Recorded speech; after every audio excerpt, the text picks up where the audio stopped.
This is 7 National News, and in our top story, the UAE Vice President, Prime Minister and ruler of Dubai, His Highness Sheikh Mohammed bin Rashid Al Maktoum, has paid an inspection visit to the headquarters of Dubai Municipality, accompanied by the Crown Prince of Dubai, Sheikh Hamdan bin Mohammed bin Rashid Al Maktoum, and Deputy Ruler of Dubai, Sheikh Maktoum bin Mohammed bin Rashid Al Maktoum. During the visit, the ruler of Dubai reviewed Dubai Municipality's new developmental, services and recreational projects that the Emirate is implementing, with a total cost exceeding 20 million dirhams. The Director General of Dubai Municipality, Hussein Nasser Luta, and his team briefed Sheikh Mohammed on the latest projects that the municipality is planning to kick off within the framework of its endeavours to enhance the quality of life of Dubai's citizens and residents by providing sophisticated and smart services in various districts in Dubai. Among those projects is the Smart City, a residential project for UAE nationals that will be built near Al Awir roundabout, which will be completely sustainable and will produce 200 megawatts from the solar panels that will cover the roofs of the houses and other buildings. According to Sheikh Mohammed's directives, the work in the promising project will start immediately and is expected to be finished by 2020. The Smart City will accommodate about 160,000 people over a total area of 14,000 acres of land. Surrounded by a green belt, the development is fully sustainable and self-sufficient in terms of resources, transport and energy. Additionally, the city will recycle over 40,000 cubic meters of water. The other projects presented to the ruler of Dubai include the Smart Address project that will provide a digital infrastructure rather than the traditional naming system, and the Dubai Boats Market that is considered the first of its kind in the Middle East. And on the sidelines of his visit to the Dubai Municipality, the UAE Vice President, Prime Minister and ruler of Dubai, His Highness Sheikh Mohammed bin Rashid Al Maktoum, has met a delegation from the UNESCO's World Heritage Committee. The delegation is visiting the UAE to get acquainted with the Dubai Creek as a natural and cultural heritage site. His Highness offered his appreciation to the World Heritage Committee's efforts to list Khor Dubai in the UNESCO World Heritage Sites. Sheikh Mohammed expressed his confidence in the team's vision that is composed of experts and scholars capable of taking the right decision on this matter. The Ministry of Labour has warned companies not to issue work permits if they are no longer operating, after 3 businesses were fined a total of 1 million dirhams and referred to the courts. The Director of Inspection said the ministry was quoted in local reports as saying that the companies could be fined up to 5 million dirhams if they broke the laws, and they would also be denied work permits in the UAE and would not be given any labour cards for any future businesses. Inspectors found an oilfield equipment company, a carpentry and blacksmith firm, a ceramics and marble business who had issued labour cards to their employees after they had gone out of business.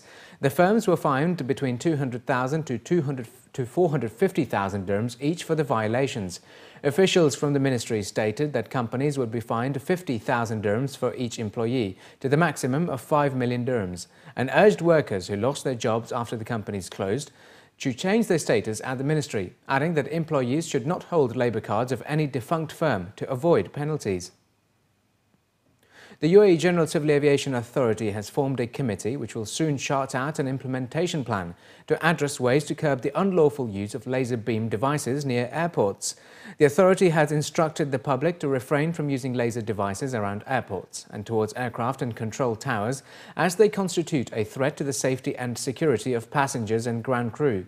A spokesperson for the GCAA was quoted in local reports as saying that even though there is no data on the use of laser beams, officials suggested that youngsters could be playing pranks with these devices, adding that the authority has received complaints from the airport control tower officials and pilots on the use of these laser beams. The Assistant Director General for the Aviation Safety Affairs sector noted that there has been an increase in the use of laser devices among young people in certain areas like Al Warqa in Dubai, with laser devices easily available in local markets. The Director General of the GCAA has called upon citizens and residents to collaborate with the authorities concerned to limit such practices, as they may pose a threat to the aviation safety and security, particularly if used within the areas of flight operations during takeoff and landing.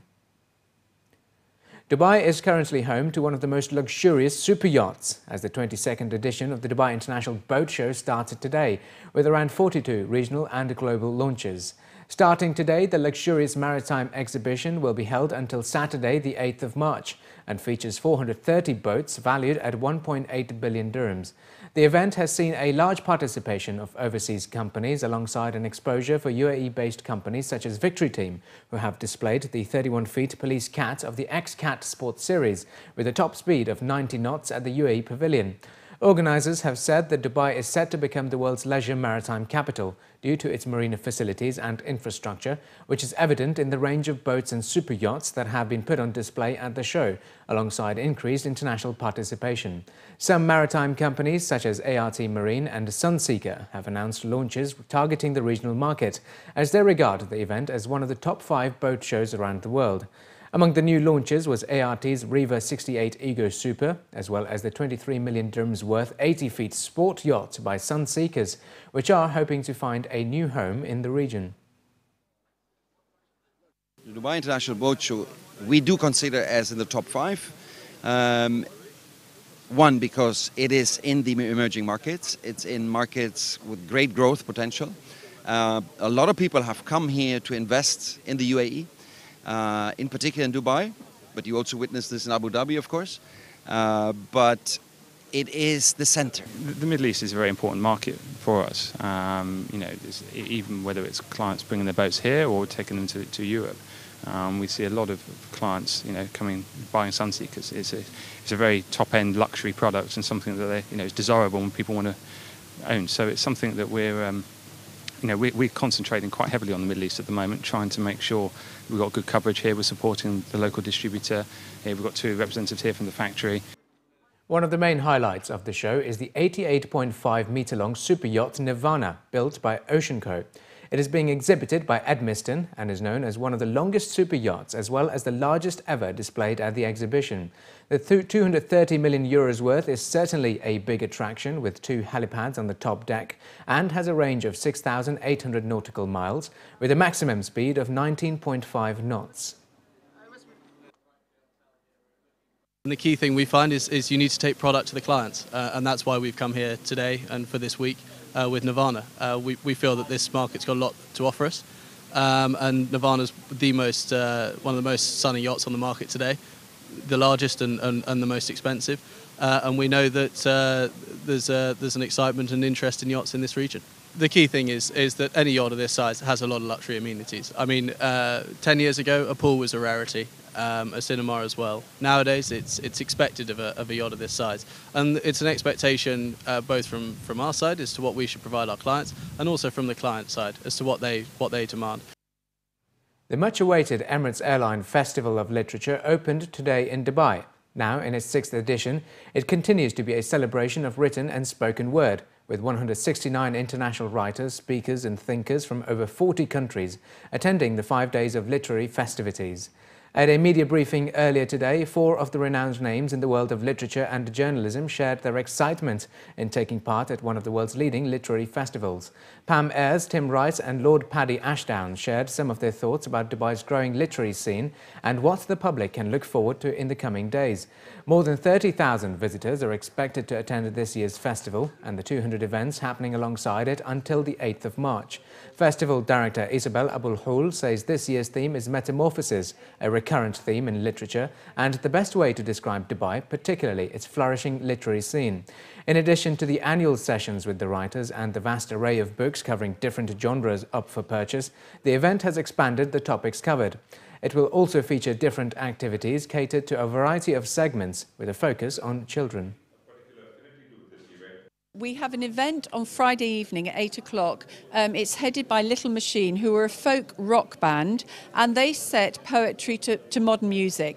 And so you can hear poetry of Shakespeare or poetry from a long, long time ago, and they have somehow or other composed music to go with it. So it is a really fun event where you can enjoy poetry in a way that you have never done before. And I think this, for young people, is a great event which they'll have great fun at.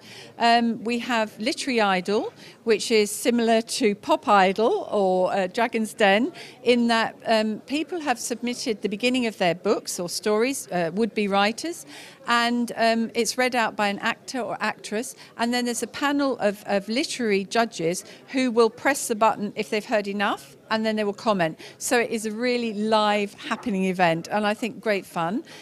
We have a wonderful morning on Thursday morning, female focus. So we've got topics such as the nanny factor, the marriage game, women's health, women at the top, how to stay fit, how to cope with the stresses of being a female in the 21st century. Also under the knife, talking about plastic surgery. So many, many interesting things on Thursday morning. And finally, in the bulletin, for food enthusiasts looking for something new and exciting, organisers say the beach canteen is the place to be. Part of the Dubai Food Festival, it will run until the 8th of March at 3 prime locations, including Jumeirah 1 Open Beach for a festival-like atmosphere and Sunset Beach for a more traditional feel.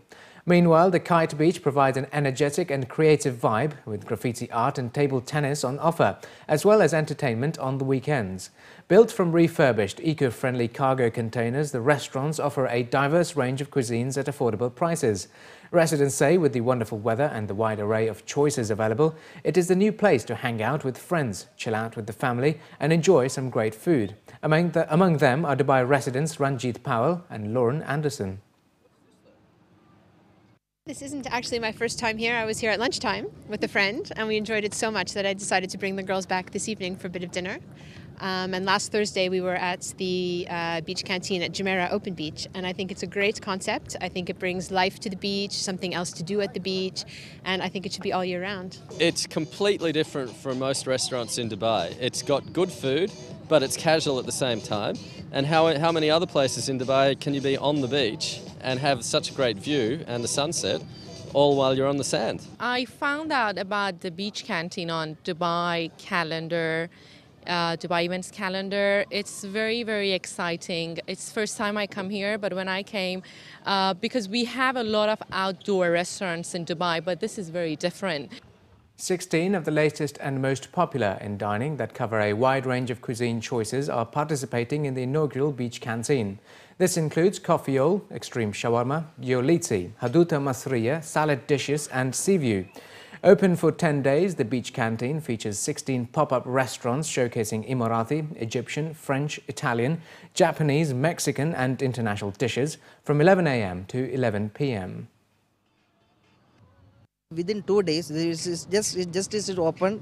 The short of period around 20% of increment for our restaurant, because our owner have 2 boats over there, and the daily, everyday morning, the fishes are coming by mode. The fresh fish you will get in a few places in all over the UAE, and also you can choose up to your choice. The chef is come to your table and he will ask which way you want. Homely feeling in all over the Dubai. I think the very few places you will get something like that. Here is lots of people are coming. They are all from the another nationalities. So we are advertising our brand also. So it is going good.